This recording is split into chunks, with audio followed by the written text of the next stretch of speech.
Hello, hello, hello. This is your message from the universe for 9/7/2020. This is the rune and Suz. It is the rune of signs and signals. And this is the rune Nathis. Nathis is the rune of pain and constraint. And together, what I believe these runes are saying is to look out for the signs of your own pain, of what is holding you back. Now, normally two runes don't jump out together. I do these and I pull one rune. One rune jumps into my hand from the bag. But this time it was almost like they were glued together, and I actually tried twice to release one of them, and it jumped back up as I moved the bag again into my hand, stuck to this one, and they are not sticky. So it really, it does still, it amazes me, and I'm so grateful all the time for these messages to come through the way that they do. So as it applies to this reading, you guys know, if you've been watching me for a minute, that I pull the crystals before any of the stones. And today, both of the crystals that I pulled were amethyst, were the raw amethyst, which is very connected to your third eye and to intuition, to paying attention to your own intuition, okay? And that really comes into play in this reading.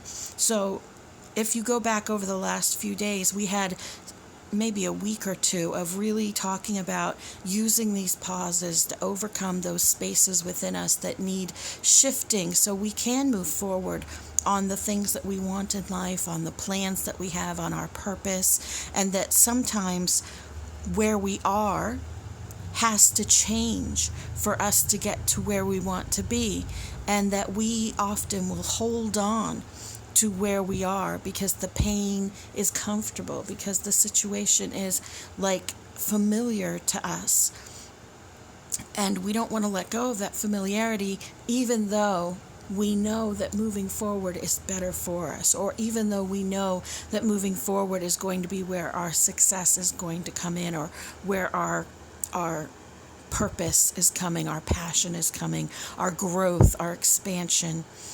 And so we had been talking about using that space to heal yourself, and yesterday's cards were very much, it's time. Take a step forward, tie up all your loose ends, and let's go. So in this reading, it's warning you, it's telling you, pay attention as we move forward to that space. First of all, Six of Wands reversed, reevaluate what your direction is. Make sure that you are aligned with that direction fully as you move forward. Then pay attention to your thoughts. This Ace of Coins reversed, the Three of Swords reversed, talking about thoughts of lack, right? Self-worth issues, thinking you're not good enough, you're not smart enough, I don't deserve money, or I'm not worthy of success, I'm not worthy of love, I'm horrible, all those things that plague us. These are the things that we have to be mindful for. These are the things that we have to pay attention to as we're moving forward, because we are starting to move forward. You have to release that version of you that believed all of those things and move forward as a version of you that loves yourself. Move forward as a version of you that accepts yourself, that has confidence, that knows that even if it's the wrong choice, that it will help you still. And that can be a difficult thing to do. It has been very hard work for you. You have put in a ton of work. You have put in so much. You have this third eye. You have the good ideas. You have the actual physical work that you put into it. And it's really saying that as you're moving forward on that path, be sure to pay attention. Be sure to pay attention so that you don't backslide, so that those things don't come back. And we have this Page of Swords reverse saying, walk the walk. Walk the walk. Actually do the things that you talk about. Actually embrace the changes that you know need to happen. Those things that you say to yourself in your affirmations, walk those every day. I am more than enough. I am beautiful. I am smart. I am heading towards my purpose, or my purpose is right around the corner. Whatever it is that you are saying to yourself, whatever it is that you are trying to achieve, walk that walk.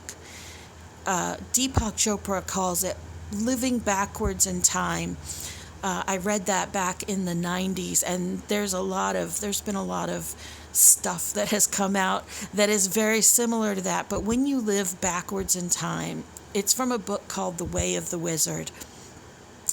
When you live backwards in time, you live as if the things that you want or want to be have already happened. And so you live as if that is reality. So let's say that your purpose or the thing that you're trying to do would be to be a boss in your own business, to be running a successful dropshipping business or online business. What would the boss of a dropshipping business do in their day-to-day life? Well, they would probably get up pretty early, maybe do some reading, some research while they have coffee in the morning, do some exercise, maybe go for a walk to clear their head, come back, and then put in a certain amount of hours towards their work dedicated to that, and then put some hours into learning and expanding and researching, and then put some time into their marketing, and there would be like a routine that they would have. And whether your business is that successful yet or not, if you adopt that routine, then you are behaving as if it is already a successful business. If you want to have confidence in yourself, if you want to love yourself more, then what would a person who loves themselves do with their day?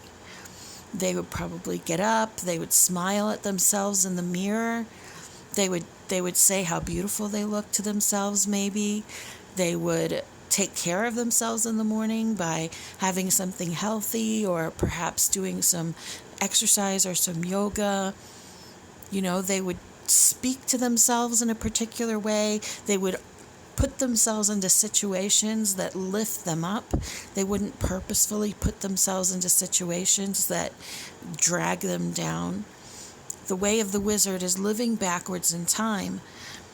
So walking that walk, and instead of just talking the talk, means that you follow through on all of these things that you have been working so hard on without backsliding, without allowing it to drag you back into the old version of you, to the way that you were. And the way to do that is through healing and through constant self-awareness, to pay attention to the signs of your own suffering, so that before it begins, you can counter it. You can tell it you're not welcome here. You can tell it to go away. It's not an easy process, but it is very simple. I know you can do this. I'm with you all the way. If you have any questions, please feel free to reach out. Put them below. I will be starting personal readings very soon.